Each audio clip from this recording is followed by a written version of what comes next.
ছেলের বিয়ে দেবে, কি আছে জানো? এবার বড় ছেলের বিয়ে দেবে, মেয়ে দেখা শুরু হয়ে গেল। আমাকে বললেন বসো কি, একটা মেয়ের বাড়ি থেকে আসবে পরশুদিন, তুমি আমাদের বাড়িতে একটু যেও, এসো বলে এসেছে ওনার বাবা না অন্য একটা কথা এসেছে, এসে দেখে টেকে গেল, সব কিছু গেল, এসে বললো তাহলে আপনারা কবে আসবেন আমরা জানাবো। কদিন পরে খবর দিল যে আপনারা চলে আসুন, আমাদের মত আছে। এবার গুরুদেব আমাকে বললেন পশ্চিমানিকা, বললেন তুমি তাহলে যশার থেকে ওই দিক দিয়ে চলে আসো, আমি নিমাই আর দু একজন এই দিক দিয়ে চলে যাবো। এইবার আমি সাইকেলে ওই দিক দিয়ে এসে গেছি, যে দেখি মেয়ের বাবা খড় গাদা দিচ্ছে, খড়ের গাদা শীতকাল। আপনি দেখাশুনোর ব্যাপার, মেয়ের বাবা খড় গাদায় কী করছে? দাদা আজকে যে আমরা কুখাবার থেকে আশা করেছিল দেখাশোনার ব্যাপারে, আমরা বাদ দিয়ে দিচ্ছি, ওখানে আমাদের চলবে না। তখন মনে মনে ভাবলাম এরকম একটা লোককে চিনবে না, আমার খুব দুঃখ হয়েছে যে এরকম একটা জ্ঞানীগুণী লোক তার ছেলের সাথে বিয়ে দিতে চায় না করে রিচার্জ করে চলে গেল। এবার আবার কিছুদিন পরে বলে এবারে তাহলে যেতে হবে, চলো গৌরাঙ্গ পিসি বাড়ি, মানে বড় বৌমার বাপের বাড়ি, বড় বৌমা মেজো বৌমা দুজনেই এক বাড়ি। আর ওনার বাবা হচ্ছে সরকারি ঘাটা স্কুলের, প্রাইমারি স্কুলের টিচার, হেড টিচার মনে হচ্ছে। তা গেলাম, গিয়ে কথাবার্তা হলো, খাওয়া দাওয়া হলো, সব কিছু হলো। ওই যে তো আমাদের বাড়ি থেকে রিক্সায় করে আসতে হয়, বন্যচোখ পেরিয়ে গৌরাঙ্গপুর। তা রিক্সায় উঠছি, ওনার বাবা মানে মেয়ের বাবা তখনকার দিনে হাত জোর করে, বিআই মশাই আপনি তো বিআই হয়ে গেছেন, আমার তো অবস্থা খুবই খারাপ, আমি আমার মেয়েটিকে কিচ্ছু দিতে পারবো না, আপনাকে এমনি আমার মেয়েটিকে নিয়ে যেতে হবে। তখন দুটো রিক্সা উঠে পড়েছেন, আমি পাশে বসে আছি। বললেন দেখুন বিআই, আপনি এইটা নিয়ে একদম ভাববেন না, আমি আপনার মাকে শাঁখা সিঁদুরটা দিয়ে পাঠিয়ে দেবেন, কোনো অসুবিধা হবে না।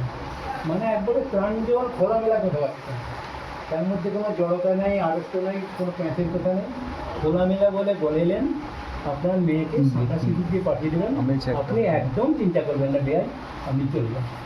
তারপরে আমরা রিক্সায় চলে যাবো। এইরকম হচ্ছে প্রকৃতি, বুঝলেন? আর এই বিয়ের প্রসঙ্গে আরেকটা কথা বলি, বই ঠিক আছে, ছোট মেয়ের বিয়ে হবে, টাকা পয়সা নেই, তাহলে যত মেয়ের বাবার হাতে 2-10 টাকা দরকার আছে, আমি 500 টাকা দিয়েছি, বাবা এটা কাজে লাগবে, আপনি রেখে দিন, কোন সময় লাগতে পারে, তখন আপনার তো কাছে বেশি টাকা পাননি, যা মনে হচ্ছে রেখে দিন। তারপরে বললেন আচ্ছা দিচ্ছ দাও, বলে 500 টাকা দিয়েছিলাম, নিয়েছিল। দিয়ে 3-4 দিন পরে আমার বললেন প্রচুর তুই এই টাকাটা রেখে দাও। আমি কিসের টাকা? মানে বিয়ে এই সব টাকাটা লাগলো না, 300 আর 200 টাকা ফেরত ছিল, 500 টাকা 300 না 200 টাকা ফেরত ছিল, আমাকে দিয়ে দিলেন, এই টাকাটা লাগেনি, বেঁচে গেছে, তুমি নিয়ে নাও। আমি বাবা রেখে দিন না, বলে না না তুমি নিয়ে নাও, এইটা লেগেছে। মানে এরকম খুব মুশকিল আছে, তা টাকা আবার ফেরত দেওয়া, যে এইটা লেগেছে এটা লাগেনি, এইরকম ন্যাচারের লোক।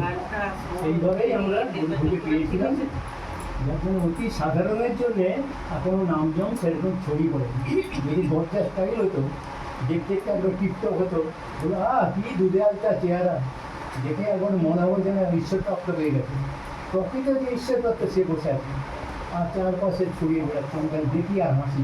ভগবান তোমার কি বিচিত্র লীলা, যে জানে সে চুপচাপ, আর যারা না জানে তারা বাজারে নাম ডাক করে ধান পিটিয়ে বেরিয়ে যাচ্ছে, লোকে লোকারণ্য তাদের ওখানে, আমাদের ওখানে কেউ তবে যা সত্য একদিন প্রকাশ হবে, সেটা বলেও গেছেন যে সত্য জিনিসকে লোকে অনেক দেরিতে বুঝবে, সময় লাগবে। হয়েছে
নদী কাহার, কোথায় এমন ধুলো পাহাড়, কোথায় এমন পরীক্ষিত আকাশ স্তরে মিশে, এমন ধানের উপর ঢেউ ফেলে যায় বাতাস কাহার দেশে।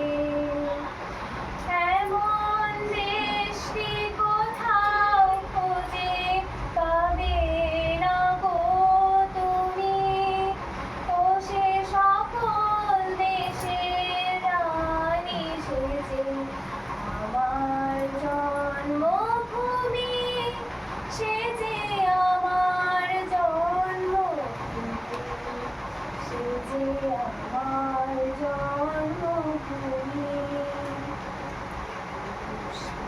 পুষ্পে ভরা সাথী, কুঞ্জে কুঞ্জে গাহে পাখি, মন জড়িয়া আসে ওরে কুঞ্জে কুঞ্জে ধেয়ে, তারা ফুলের উপর ঘুমিয়ে পড়ে ফুলের মধু খেয়ে। এমন দেশটি কোথাও খুঁজে পাবে না গো তুমি, ও সে সকল দেশের রানী সেজে আমার জন্মভূমি, সে যে আমার জন্মভূমি, সে যে আমার জন্মভূমি।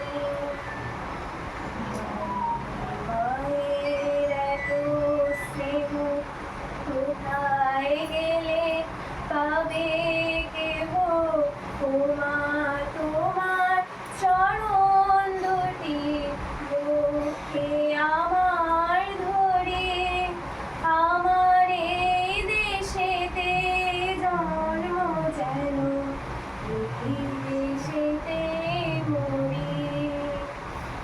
এমন দেশটি কোথাও খুঁজে পাবে না গো তুমি, ও সে সকল দেশের রানী সেজে আমার জন্মভূমি, সে যে আমার জন্মভূমি, সে যে আমার জন্মভূমি, সে যে আমার জন্মভূমি, সে যে আমার জন্মভূমি।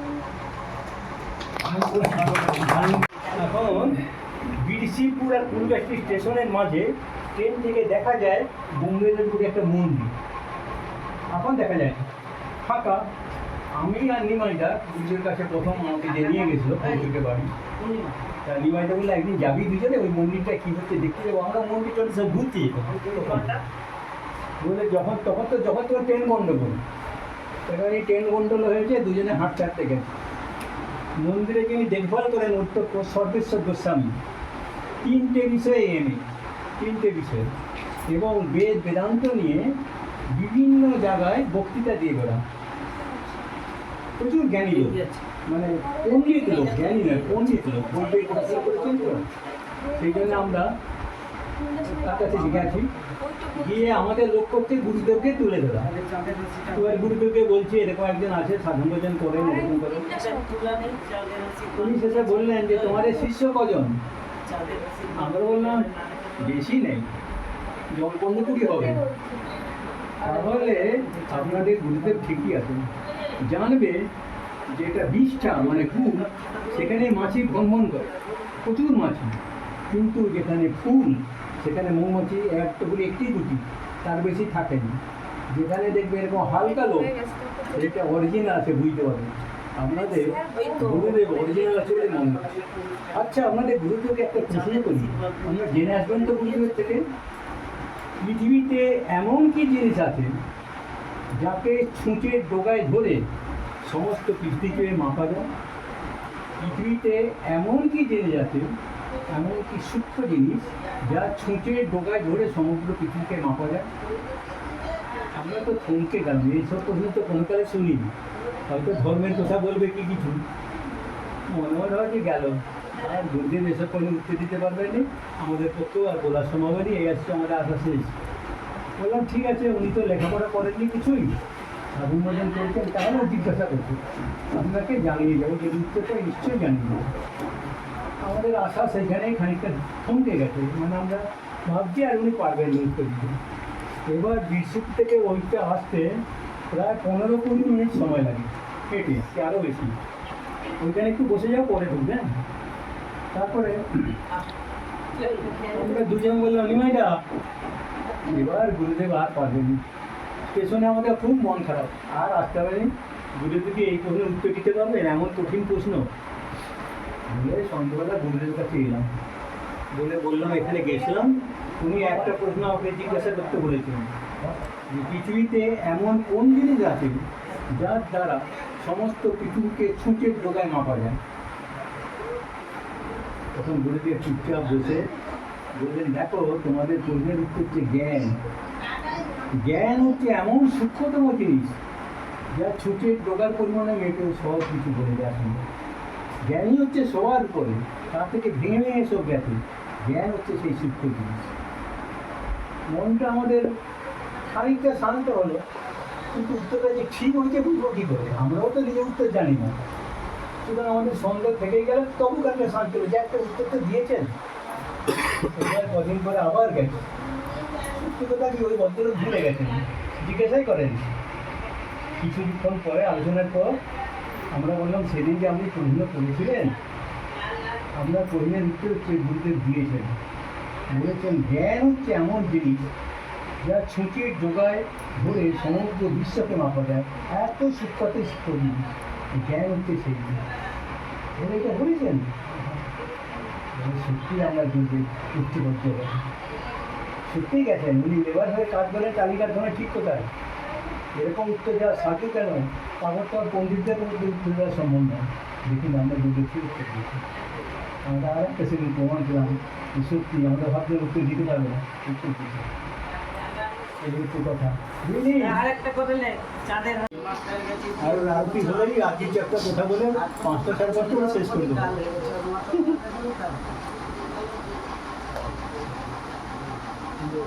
চাঁদের হাসি কাঁদ ভেঙেছে, বুঝলে পরে আরো রজনী গন্ধা তোমার গন্ধ সুধা ঢালো।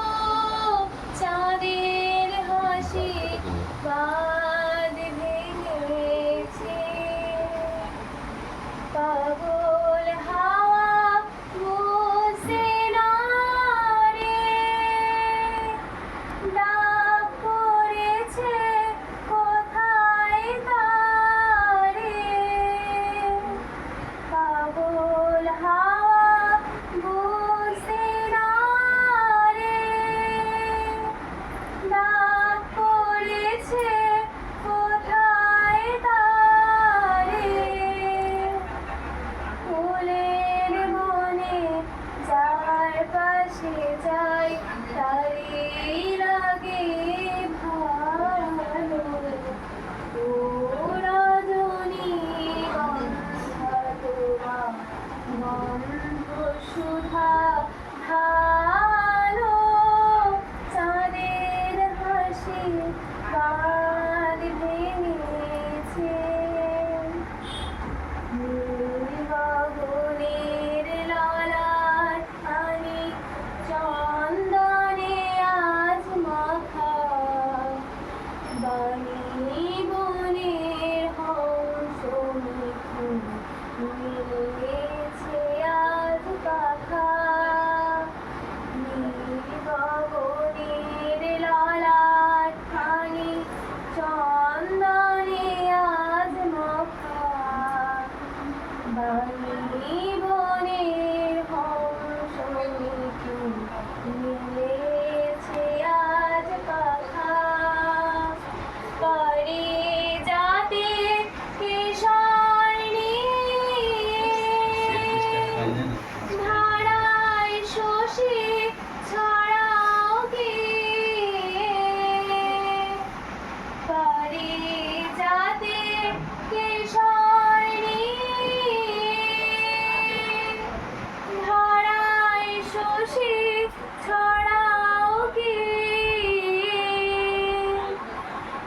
ইন্দ্রপুরীর কোন রমণী বাসর প্রদীপ জালো ও রজনী গন্ধা তোমার গন্ধ সুধা ঢালো চাঁদের হাসি বাঁধ ভেঙেছে।